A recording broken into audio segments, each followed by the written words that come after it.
गुरुजी competitive exam channel पर आपका स्वागत करता हूं। जैसे पिछले वीडियो में मैंने आपको साझेदारी का आशय समझाया था और उसके बाद साझेदारी संलेख किसे कहते हैं वह भी समझाया था। साझेदारी संलेख पुनः एक बार हम समझते हैं कि भविष्य में होने वाले मतभेद का निपटारा सुविधा अनुसार हो सके, इसके लिए साझेदार मिलकर एक लिख लेते हैं या फिर बातचीत कर लेते हैं। अर्थात संलेख तो ऐच्छिक होता है, लेकिन यदि कोई बात लिख ली जाती है वही साझेदारी संलेख या ठहराव कहलाएगा। अब देखते हैं हम इसमें क्या क्या बातें लिखी जाती है। तो सामान्यतः दो प्रकार से हम इन्हें बांट सकते हैं, एक तो सामान्य बातों के रूप में और दूसरा हिसाब किताब संबंधी बातों के रूप में। अब देखते हैं दोनों किस प्रकार से बांट सकते हैं। लेकिन यदि परीक्षा में ये क्वेश्चन आता है तो आप दोनों में से कोई बातें लिखते हैं, चाहे सामान्य बातें लिखते हैं या फिर हिसाब किताब संबंधी बातें लिखते हैं या फिर मिक्स करके भी लिखते हैं, तो इससे कोई फर्क नहीं पड़ता। लेकिन यदि स्पेशल पूछे कि साझेदारी संलेख में हिसाब किताब संबंधी बातें कौन सी है, तब आपको स्पेशल रूप में हिसाब किताब संबंधी बातें ही लिखनी होगी। तो लीजिए ले चलता हूं आपको और सीधे समझाता हूं मैं। यहां पर साझेदारी संलेख की प्रमुख बातें हैं। इन प्रमुख बातों को, साझेदारी संलेख की जो प्रमुख बातें हैं, इन प्रमुख बातों को हम देखते हैं। यहां पर आप देख रहे हैं, पहले सामान्य बातों पर हम आएंगे और इस पर चर्चा करेंगे। तो पहले फर्म का नाम की बात करेंगे।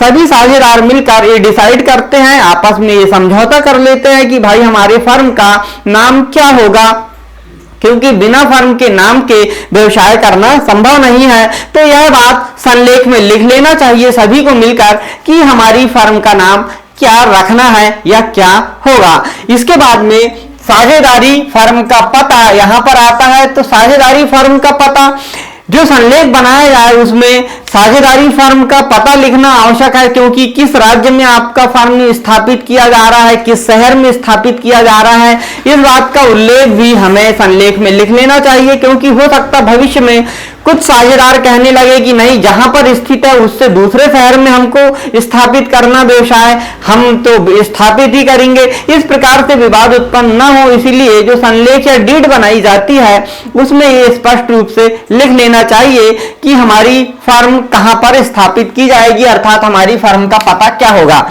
इसके बाद हम देखते हैं साझेदारों के नाम। यहां पर हम देख लेते हैं कि जो साझेदार हैं उनके नाम, सभी जितने भी साझेदार होंगे उन साझेदारों के यहां पर हम नाम लिख लेंगे, जिससे कि भविष्य में हमसे कोई भूल ना हो, या कोई भविष्य में नया साझेदार आए या कोई भविष्य में नया साझेदार अवकाश ग्रहण करे तो इन सब बातों को रजिस्टर्ड कर लें, लिख लें, जिससे कि हमें पता हो।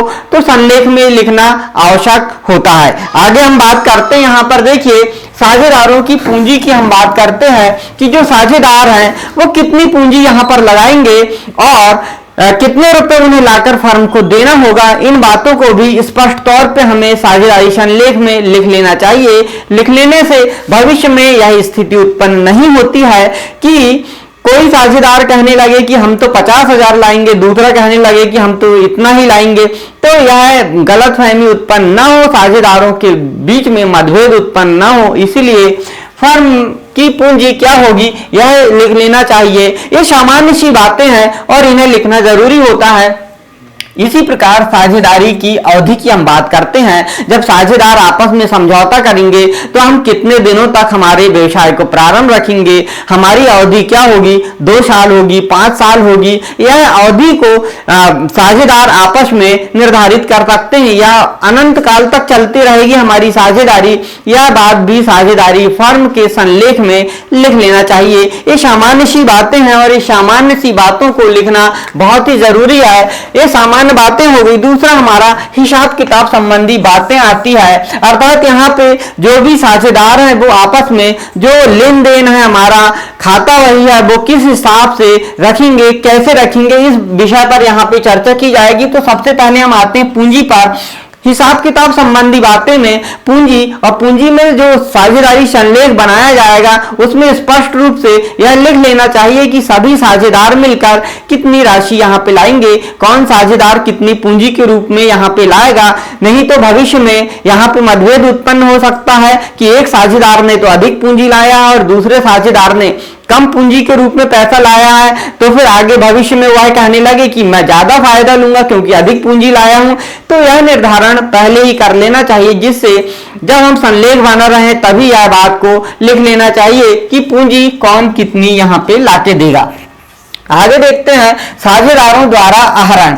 अब भविष्य में क्या होगा कि जब हमारा फर्म या व्यवसाय चलेगा तो साझेदारों को निजी प्रयोग के लिए भी कुछ पैसों की जरूरत होगी और वह फर्म से निकाल सकते हैं। तो किस हद तक वह निकाल सकते हैं, कितनी राशि निकाल सकते हैं, यह बात का लेखा हमें साझेदारी संलेख में लिख लेना चाहिए, जिससे कि भविष्य में हमें मतभेद उत्पन्न न हो। क्योंकि हो सकता है एक साझेदार आपसे कहने लगे कि हम तो अधिक राशि लाएंगे, जैसे 50,000 ही पूंजी के रूप में लगाया, और वह साझेदार कहने लगे कि मैं अब 1,00,000 रुपए आहरण करूंगा या निजी प्रयोग के लिए निकालूंगा। तो यह तो ऐसे में तो सभी साझेदार कहने लगे तो हमारा फर्म चलेगा ही नहीं, साझेदारी अनंत जो समाप्त होने लगेगी या समाप्त हो जाएगी। तो इन सब परेशानियों से बचने के लिए हमें यहाँ पर साझेदारी संलेख में साझेदारों द्वारा आहरण किस सीमा तक किया जाएगा, कितना रुपए किया जाएगा, यह बात हमें यहाँ पर लिख लेनी चाहिए। अब देखिए आगे साझेदारों का पारिश्रमिक की बात पर आते हैं। जो साझेदार कार्य कर रहे हैं, जिन्होंने साझेदारी किया है, उन साझेदारों को पारिश्रमिक अर्थात वेतन, बोनस, कमीशन के रूप में दिया जाने वाला उन्हें अतिरिक्त रुपए, क्योंकि वह यहाँ पे काम कर रहे हैं, इसके बदले में उन्हें वेतन, बोनस, कमीशन के रूप में रुपए दिए जाएगा या नहीं दिया जाएगा, यह बात स्पष्ट रूप से हमें संलेख में लिखना होगा। क्योंकि वेतन, बोनस, कमीशन यदि दिया जाएगा तो किस साझेदार को दिया जाएगा, नहीं दिया जाएगा तो क्यों नहीं दिया जाएगा, इन बातों को हमें लिख लेना चाहिए यहाँ पर। क्योंकि साझेदारों का पारिश्रमिक, कोई साझेदार अधिक काम कर रहा है तो वह क्या मांग बाद में करने लगे कि नहीं मुझे तो इतना रुपए वेतन के रूप में चाहिए या कमीशन के रूप में चाहिए, मैं बिक्री बढ़ा रहा हूं फर्म की। तो इस प्रकार की समस्या भविष्य में उत्पन्न न हो, इसके लिए हमें पहले ही हमारे साझेदारी संलेख में लिख लेना चाहिए कि साझेदारों को कितना वेतन दिया जाएगा, बोनस दिया जाएगा या फिर कमीशन दिया जाएगा। और यदि नहीं दिया जाना है तो स्पष्ट रूप से ही संलेख में लिख लिया जाए कि नहीं दिया जाएगा। आगे देखते हैं हम लाभ का विभाजन। जो लाभ होता है वह लाभ का विभाजन साझेदारों के मध्य में किया जाएगा या नहीं किया जाएगा, किस अनुपात में किया जाएगा यह भी देखना है, कितना बचा के रखना है यह भी यहां पर संलेख में लिख लेना है। क्योंकि कोई नया साझेदार आया तो किस अनुपात में उसे हम मिलाएंगे यहाँ लाभ में, या कोई साझेदार जाएगा तो उसे लाभ के रूप की कितनी राशि दी जाएगी, इन सब बातों को साझेदारी संलेख बनाते समय हमें लिख लेना चाहिए यहाँ पर। तो लाभ का विभाजन हो गया। अच्छा, लाभ के विभाजन में एक बात और याद रखना हमें कि यदि हानि हुई तो उसका विभाजन किया जाएगा या नहीं किया जाएगा,